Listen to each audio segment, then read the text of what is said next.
भारत दुख में है, लेकिन दर्द सहते हुए भी हम ना अपनी गति रोकते हैं और ना ही हमारी प्रगति। भारत रुकेगा नहीं, भारत थमेगा नहीं। हम भारतीय मिलकर और मेहनत करेंगे। देश के भीतर और देश के बाहर बैठी हर चुनौती का मुकाबला करेंगे। भारत को और शक्तिशाली और समृद्ध बनाएंगे। साथियों, यूपी के सपूत देवरिया के रहने वाले ग्रुप कैप्टन वरुण सिंह जी का जीवन बचाने के लिए डॉक्टर जी जान से लगे हुए हैं। मैं मां पाटेश्वरी से उनके जीवन की रक्षा की प्रार्थना करता हूं। देश आज वरुण सिंह जी के परिवार के साथ है। जिन वीरों को हमने खोया है, उनके परिवारों के साथ है। भाई और बहनों, राष्ट्र प्रथम की भावना को सर्वोपरि रखते हुए देश आज हर वो काम कर रहा है जो 21वीं सदी में हमें नई ऊंचाई पर ले जाए। देश के विकास के लिए ये भी बहुत जरूरी है कि पानी की कमी कभी बाधा न बने। इसलिए देश की नदियों के जल के सदुपयोग हो, किसानों के खेत तक पर्याप्त पानी पहुंचे, ये सरकार की सर्वोच्च प्राथमिकताओं में से एक है। सरयू नहर राष्ट्रीय परियोजना का पूरा होना इस बात का सबूत है कि जब सोच ईमानदार होती है तो काम भी दमदार होता है।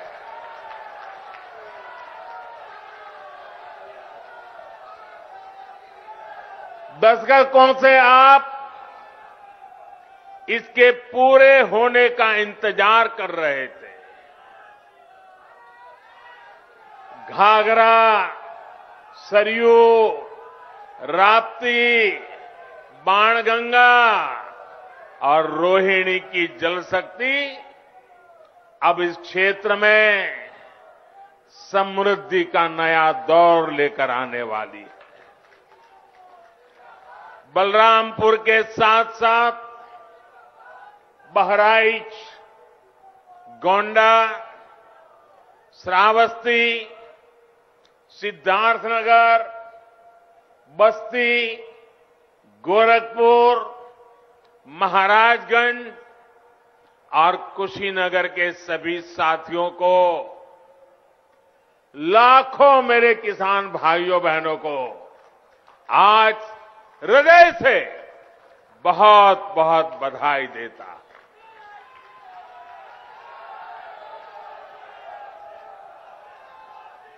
बारिश के मौसम में इस क्षेत्र में जो परेशानियां आती हैं, उनका हल निकालने में इससे मदद मिलेगी। और मैं जानता हूं मेरे प्यारे भाइयों बहनों, हमारे यहां तो इतिहास गवाह है,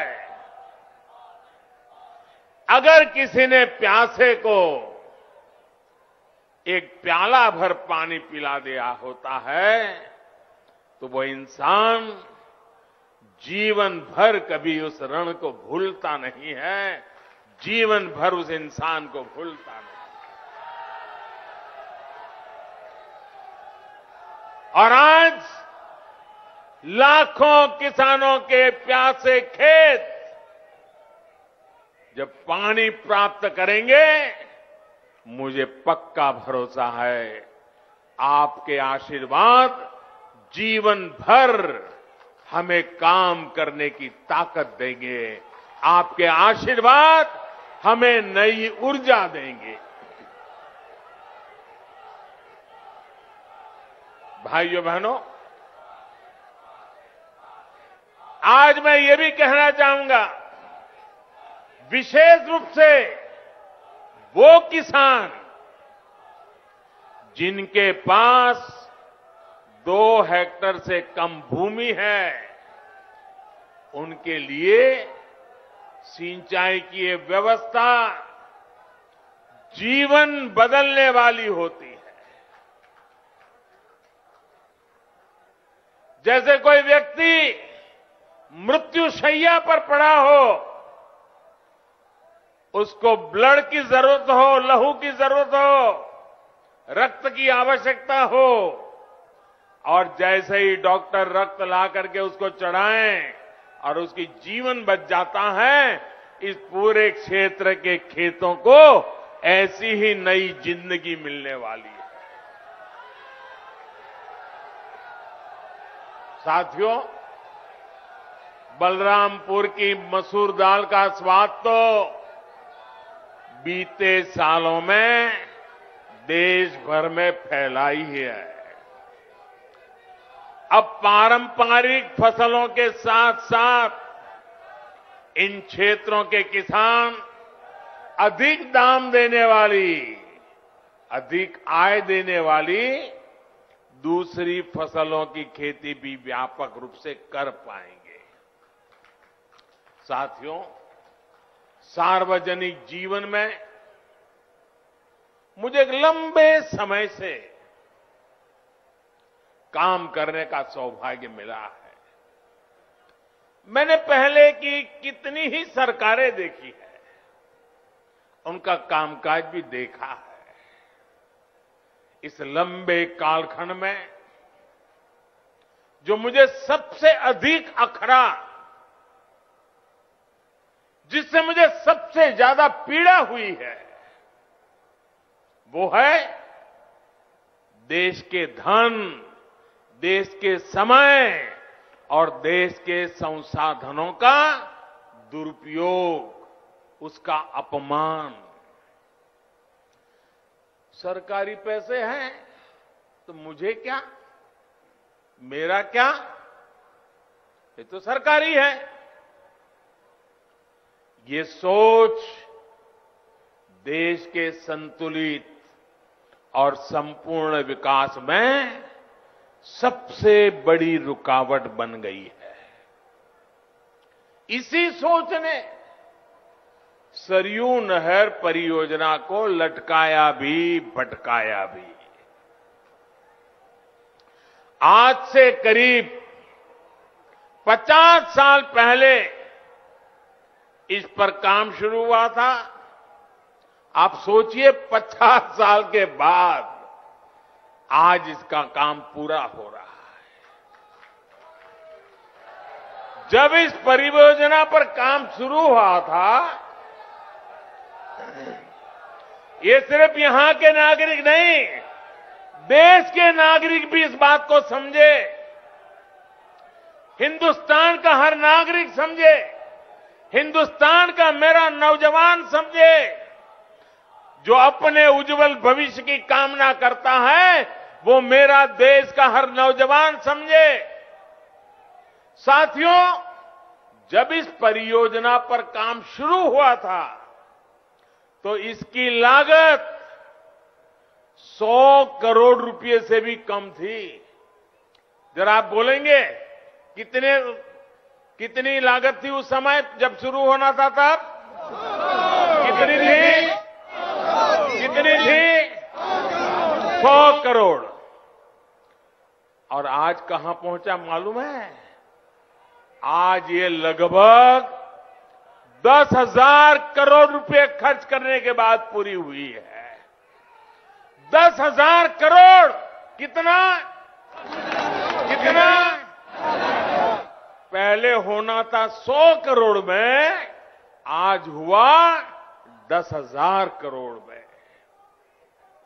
ये पैसा किसका था भाइयों? ये पैसा किसका था? ये धन किसका था?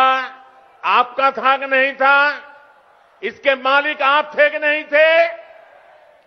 आपके मेहनत का एक एक रुपया सही समय पर सही काम के लिए उपयोग होना चाहिए था कि नहीं होना चाहिए था?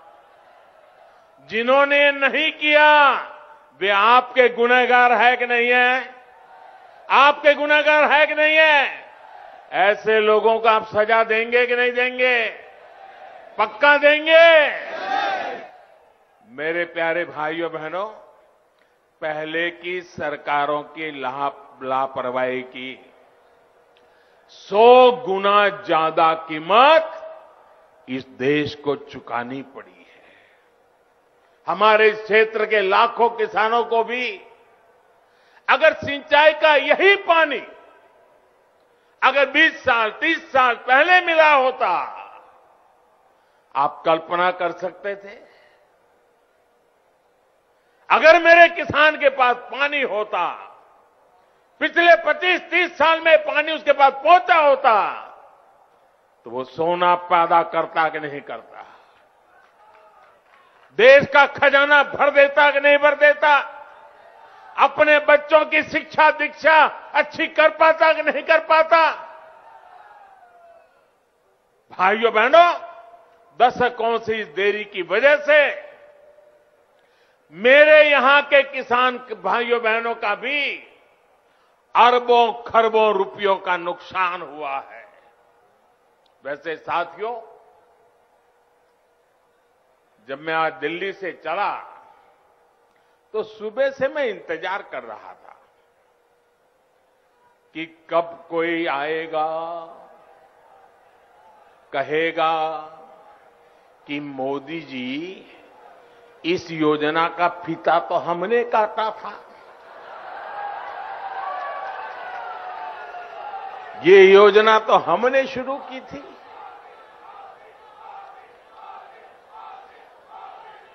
कुछ लोग हैं जिनकी आदत है ऐसा कहने की। हो सकता है बचपन में इस योजना का फीता भी उन्होंने ही काटा हो। साथियों, कुछ लोगों की प्राथमिकता फीता काटना है, हम लोगों की प्राथमिकता योजनाओं को समय पर पूरा करना है।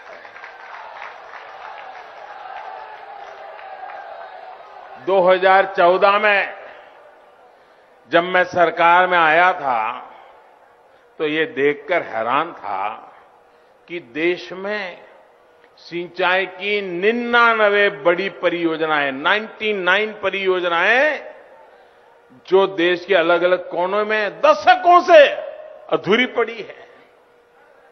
हमने देखा कि सरयू नहर परियोजना में कितनी ही जगहों पर नहरें आपस में जुड़ी ही नहीं थी, पानी आखिरी छोर तक पहुंचाने की व्यवस्था ही नहीं थी।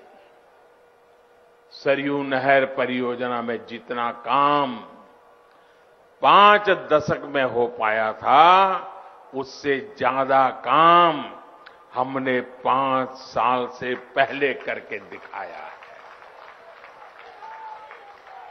साथियों, यही तो डबल इंजन की सरकार है, यही तो डबल इंजन सरकार के काम का रफ्तार है। और आप याद रखिए, योगी जी के आने के बाद हमने बाण सागर परियोजना का लोकार्पण किया। कुछ दिन पहले ही अर्जुन सहायक नहर परियोजना का लोकार्पण किया। इसी हफ्ते गोरखपुर में जो फर्टिलाइजर कारखाने और एम्स का लोकार्पण किया गया, उनका भी बरसों से इंतजार हो रहा था। कुशीनगर इंटरनेशनल एयरपोर्ट की भी फाइलें बरसों से चल रही थी, लेकिन इस एयरपोर्ट को भी शुरू करवाने का काम डबल इंजन की सरकार ने ही किया है। साथियों, हमारी सरकार किस तरह बरसों पुराने सपनों को साकार कर रही है, इसका एक और उदाहरण केन बेतवा लिंक परियोजना भी है। सालों से इस परियोजना की मांग हो रही थी। अभी 2-3 दिन पहले ही कैबिनेट ने इस परियोजना को स्वीकृति दे दी है और इस पर 45,000 करोड़ रुपए खर्च किए जाएंगे। ये उत्तर प्रदेश को इतनी बड़ी सौगात मिल रही है, 45,000 करोड़ रुपए खर्च किए जाएंगे। ये परियोजना बुंदेलखंड को जल संकट से मुक्ति दिलाने में बड़ी भूमिका निभाएगी।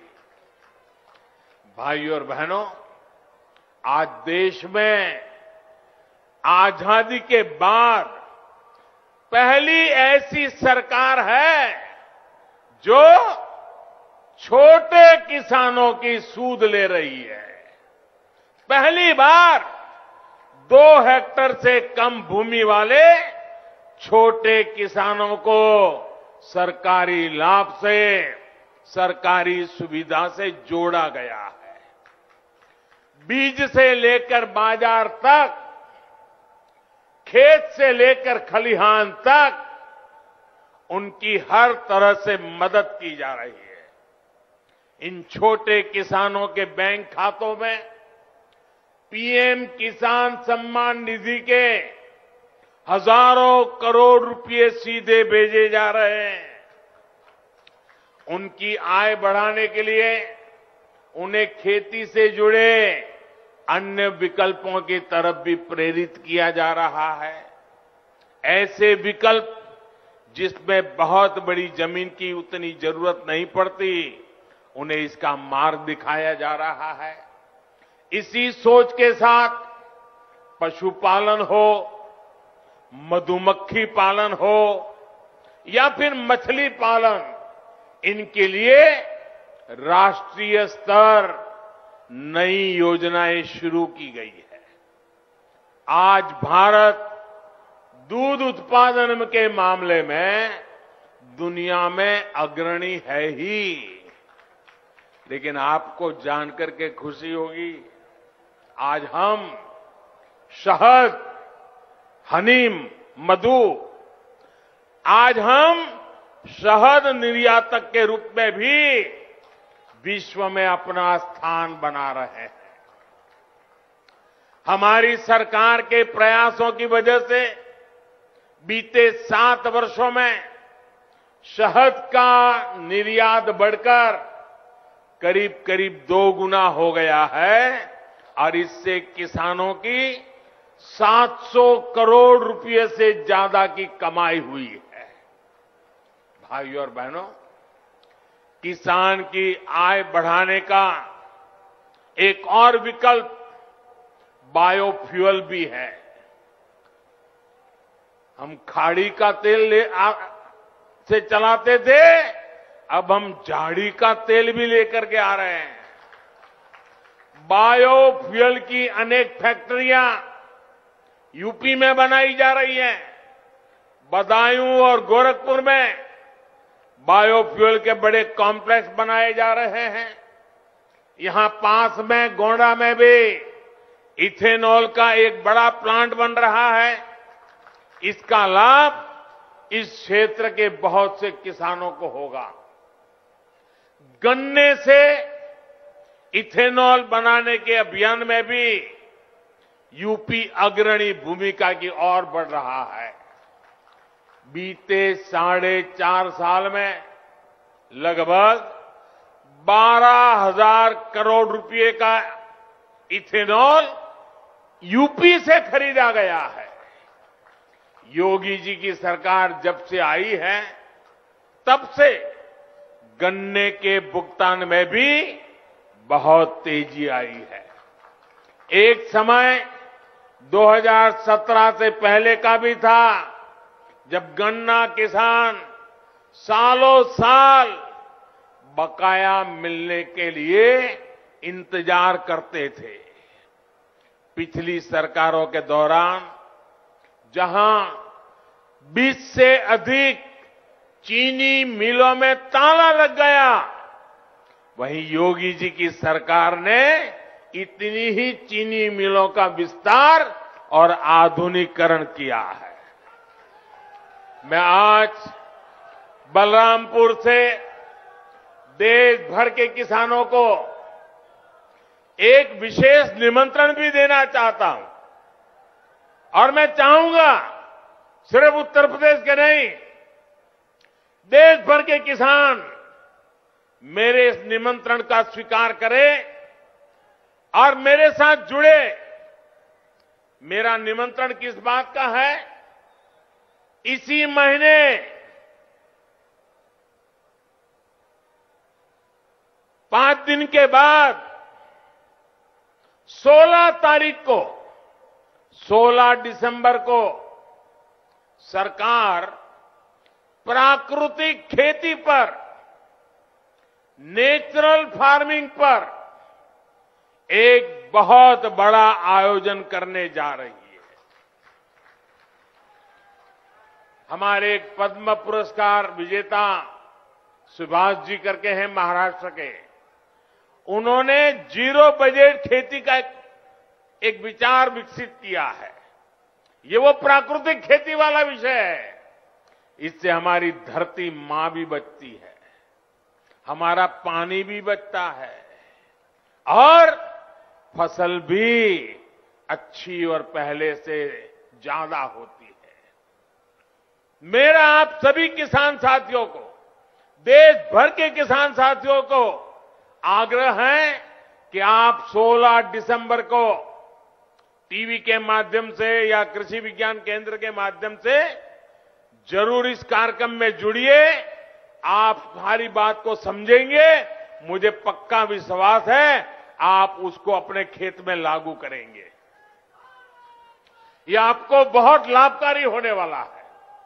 साथियों, आपकी हर जरूरत को ध्यान में रखते हुए आपका जीवन आसान बनाने के लिए हम दिन रात मेहनत कर रहे हैं।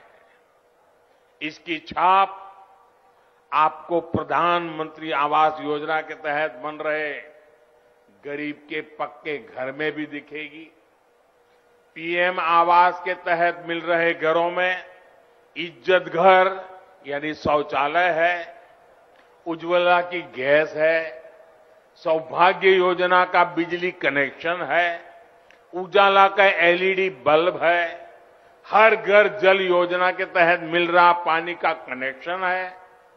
और मुझे तो खुशी तब होती है क्योंकि मैं इस क्षेत्र में कभी दौरा कर चुका हूं, मुझे मालूम है जब यहां मेरे थारू जनजाति के भाई बहनों को भी इन योजनाओं का लाभ मिल रहा है तो भी हमें खुशी भी ज्यादा होती है और हमें आशीर्वाद भी ज्यादा मिलता है।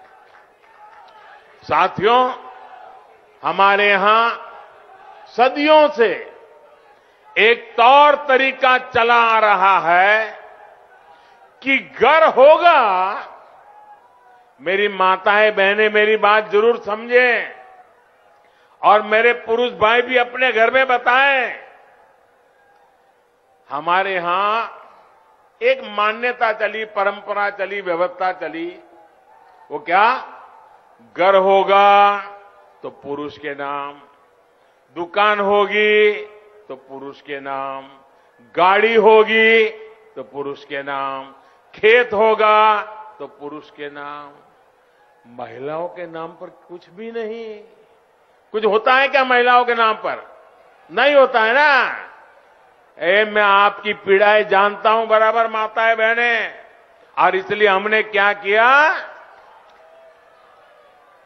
मुझे खुशी है हमने क्या किया, पीएम आवास योजना के तहत जो घर बन रहे हैं ना, ज्यादातर घरों का मालिकाना हक हमने हमारी माताओं, बहनों, बेटियों को दे दिया है। इस वजह से देश में ऐसी बहनों की संख्या में बहुत अधिक वृद्धि हुई है जिनके अपने नाम पर कम से कम एक प्रॉपर्टी तो है।